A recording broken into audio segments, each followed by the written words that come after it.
Women Innovators.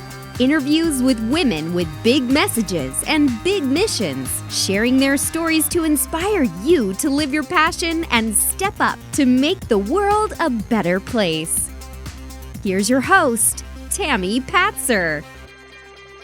Hi, this is Tami Patzer, and I'm really excited to introduce you to my friend, Lynne Sagen. Lynne is a speaker, coach, recovering engineer, and she's been supporting women to live from their heart and own their passion for more than 20 years as a leader and mentor throughout her engineering career. Most recently, she is known for her good-natured, intuitive abilities to translate the complexities of technology into the core language and message for her clients. And she recently shaved her head on stage to release the past and demonstrate her commitment to change and being seen. Welcome, Lynne. Well, hi, how are you? I'm Great to be here. Lynne, I'm going to come right out and ask you about the head shaving because I saw that, and to tell you the truth, I was a little bit afraid to ask you what was up and why you did that because I was worried, that it might be something serious, but I'm happy to know that it's more than that. So I'm going to let you tell us about that transformation and why you did that. Yeah, that was, thank you. It was quite an amazing adventure. For oftentimes throughout my life, I'd get frustrated and just threaten to shave my head, but I never really did until it got down to one point. I just realized, I'd gotten laid off like 6+ years ago, like a bunch of us had. And my life has been a little tumultuous since then. And I just decided or realized that I was ready to let all that go and make a big change in my life. And I really felt that all that memory and all that time was stored in my hair. And I just said, we're going to let it go. I talked to several of my friends, and one goes, well, I'll film it for you.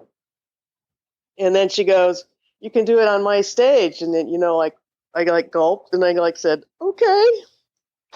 And, but it was one of the most beautiful things I'd ever done for me and every woman in that audience. Because what had happened by me doing that and sharing some very vulnerable things for myself and my journey is that it really opened up my heart and theirs to see what else is possible and to see that hair isn't everything that we make it out to be.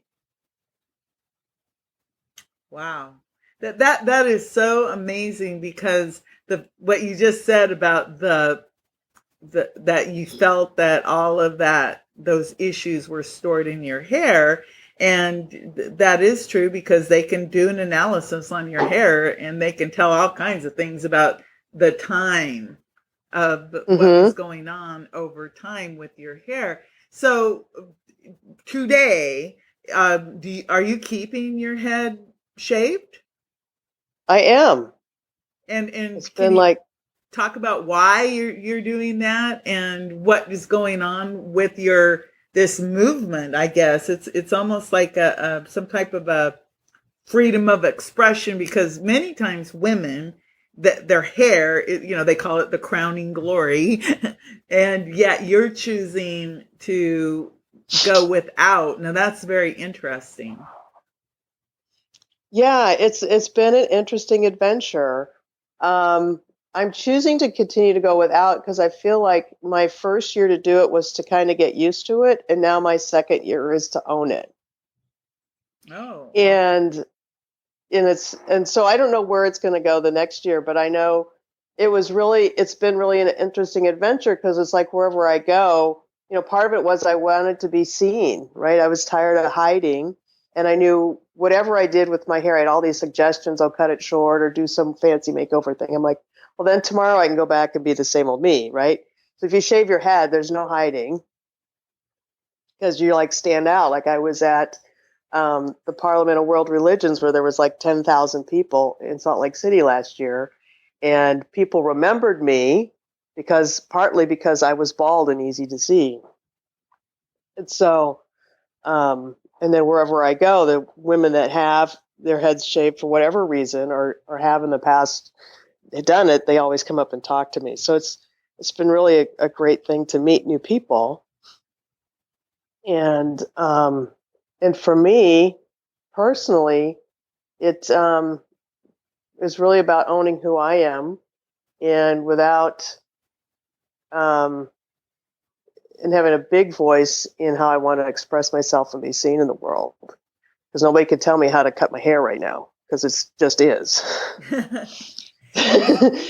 So you have this phenomenal background, and I always find it so interesting when I meet people who have scientific or engineering backgrounds, because in my experience, typically engineers are like very logical, like this is the way it is, 1, 2, 3. But you have the intuition, and you're very intuitive. So you have what I call the whole brain thing going on.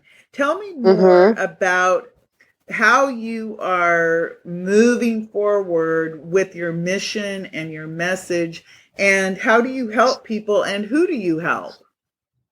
Great, thank you. Yeah. So like moving forward is, it's always a journey in how to be self-expressed and what does that look like. And who I'm working with and how I'm helping them right now is a lot of women entrepreneurs that are on their own journey to be self-expressed and to be seen and heard, that are conscious or holistic or however you want to say that. Because I find a lot of times that, I do web development for them and help them with their back-end systems and understand all that complex technology stuff that they would rather just ignore, but they really need to because it's their business. Yeah. But anyway, so I work with them so they understand it, and like it becomes not this scary beast, right? And I could be able to talk to them in their language. And I'm hoping I'm answering your question, because I'm kind of like,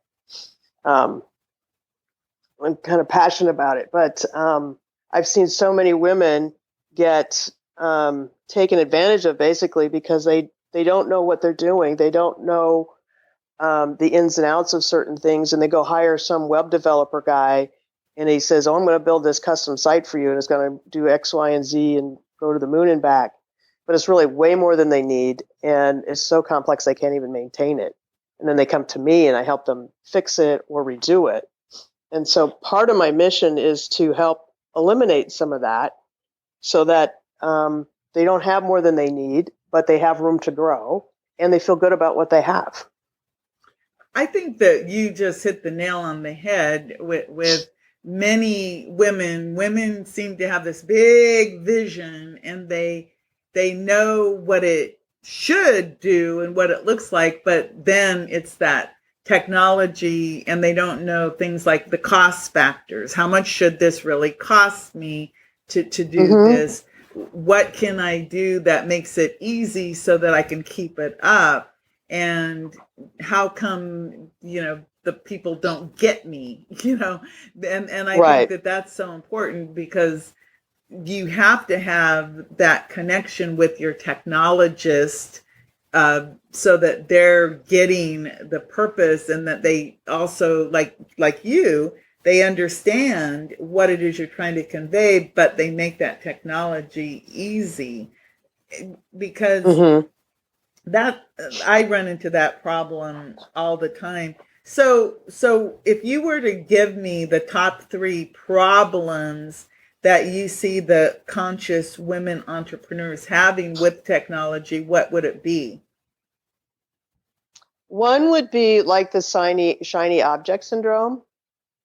And it shows up like they're at an event and somebody's selling some whiz bang package that everybody's got to have to run their back end system, because it does everything. And it's way outside of their budget, but they want it because everybody's got it. Or that they get hooked up with somebody that doesn't have their best interest in mind, like best interest that includes their budget and where they're at with their business. Um, and those are like the two biggest ones I run into. And then it's the people that get held hostage by their website designer. That one just really chaps my hide. Yeah, They, I've seen that where the website designer has the hosting, they have all the logins, and then they also put it into something that is not user friendly. So you can't right. even get into the back end without having them do the work for you. I've seen that a lot. Not so much today as I did a few years ago when it seemed to be very common where people were making sites in HTML and things like that. So the person wouldn't even know what they were getting. So when you work with someone, what might that look like if I wanted to hire you? Hint, hint.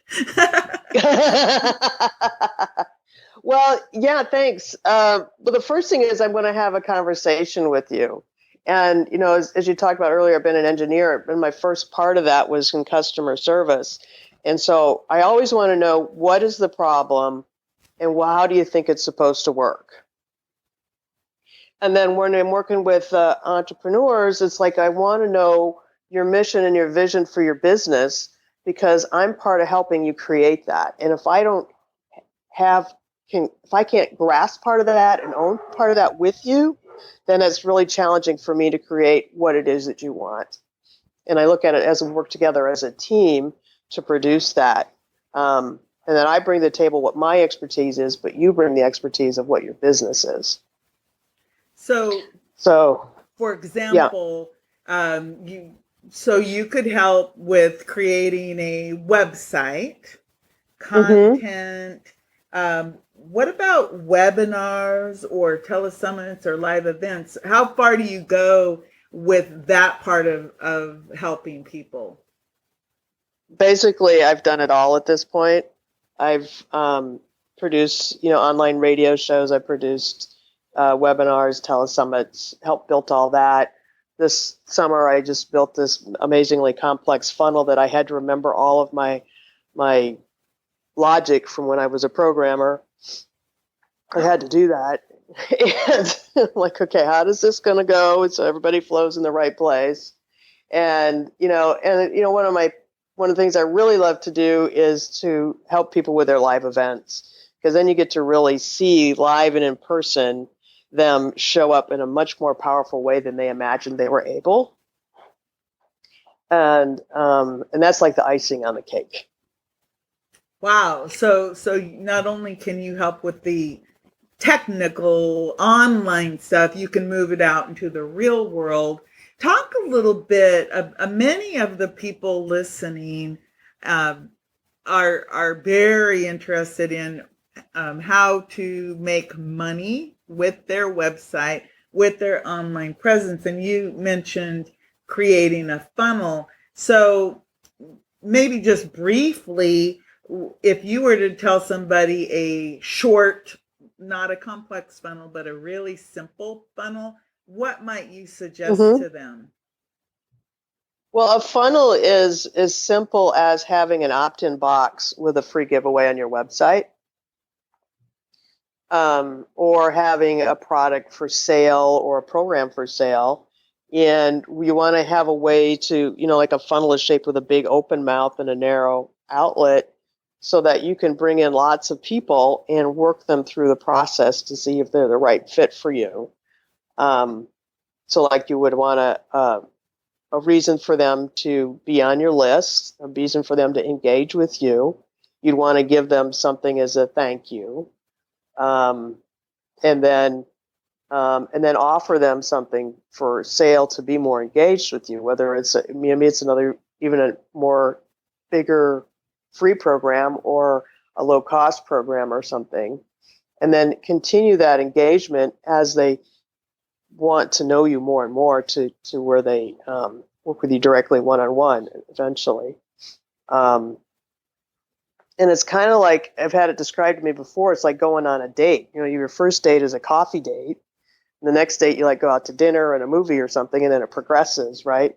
So you want to give them chances to get to know you and interact with you, and you with them, to know that it's a fit. And you have to have it enticing and with language that speaks with them. And with visuals are really important too. So do you also help with the content and the visuals? I help with some of that. I have people that do. I have some really good copywriters I connect people with. And with the visuals, I help them and work with the graphic designers and stuff like for logos and things, because I'm able to somehow see with knowing their vision and their stuff, if it's coming out in the visuals or not. And if that visual actually really speaks to what they're trying to say. And that's how I help them with that. I would really appreciate that. So what would you say are one or two misconceptions about your services and why people, maybe they just don't understand? What would you say the biggest misconceptions are? I think some of it is that they think anybody can do it, or that they can always find somebody for a better price. And which can be challenging because then they have to learn the hard way to hire the right help. When I was, in the best way I can explain that in this moment is, I always used to fix my own car, but I never did it very well. And I could tell you some stories, but we don't have some time. But then I came out to California and I got my job as a service engineer. And I worked for the company that built the equipment.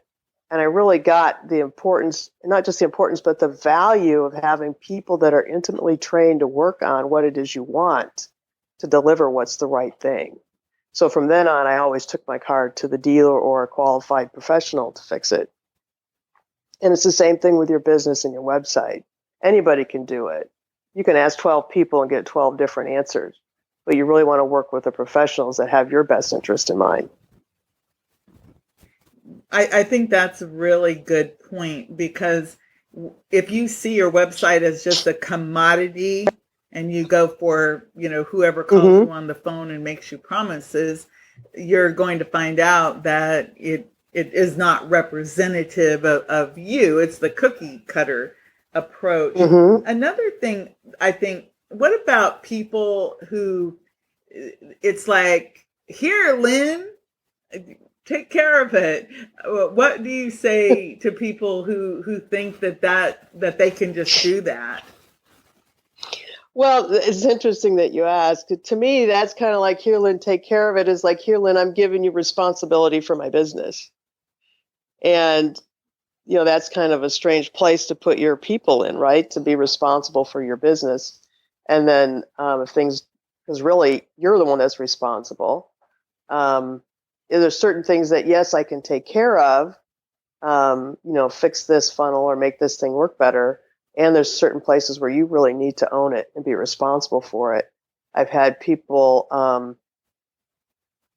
that I've worked with develop their teams better, where they've just basically assumed that their VA would handle everything, and then they didn't do it right. And then they're upset with their VA because they didn't get trained right or really understand all the intricacies of the person's business. So that's a tricky slope to do. Yeah, I've found that a lot of times virtual assistants, you think you're being clear, but there isn't the translation, or they don't understand how important this one tiny little piece of the puzzle is, and so they might blow off a deadline or something. And that deadline may mean the difference between the whole project going well or not. So I really get that. How does price play into all of this? Because in the online world, like you said, there's a lot of times people see websites and all of these different things as a commodity type thing, when in fact it should not be saw as a commodity. Where does price fall into all this? Well, that's a really good question. Price falls into, first of all, you have to consider your own budget and how much you're willing to stretch. But the other thing that I've really learned, and I've learned it the hard way in trying to price my own services, is just the mindset that's involved. And when I've been where I've priced myself way too low, then it ends up turning into like an employee versus a contractor. Like I come into a business when I work with somebody as a partnership.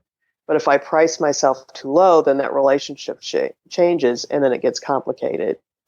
And so you have to go and know for yourself as the business owner, how much interaction do I want from these people? Do I want them to come and work with me as a professional, or do I want them to work with somebody I need to provide more leadership and direction with? And I know too that people will respond differently, in how you value them.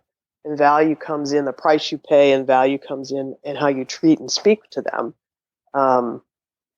I've led lots of teams in my life, and I know that I've had the most success for the people I've had the most respect for and with, and that they knew that I would work with them and cover them. And if I had to get in the muck with them to sort something out, I would. So they're my biggest asset. And back to price, it's like, you have to consider that, what level of a person or a team am I hiring to work with, and what results do I want? That really makes a lot of sense, because being part of a team and seeing people as human beings, I think, is also a big part of the whole what we're doing, because especially when you're working with conscientious women entrepreneurs, because they're typically people with humongous hearts, big messages, big missions, and they need such a solid foundation and a real trustworthy support system. So I really think that's really, really important. So I'm really glad to know that you're out there, and I love the fact that you are someone who has that logic, where you can sit there and it's all logical, but then you bring in that intuition and that heart-centered part, and you integrate that, because I think that's what makes you so super special. So tell me, Lynne, where can we find out more about you? Yeah, you can find out more about me at my website, and that's lynnesagen.com, and that's spelled Lynne, S as in Sam, AGEN.com. And you can find me on Facebook. I'm there probably way more than I need to be some days, but I'm pretty good there. So that's where you can find me. Great. So before I let you go, is there anything else that you would like to say to the audience that maybe we didn't hit on?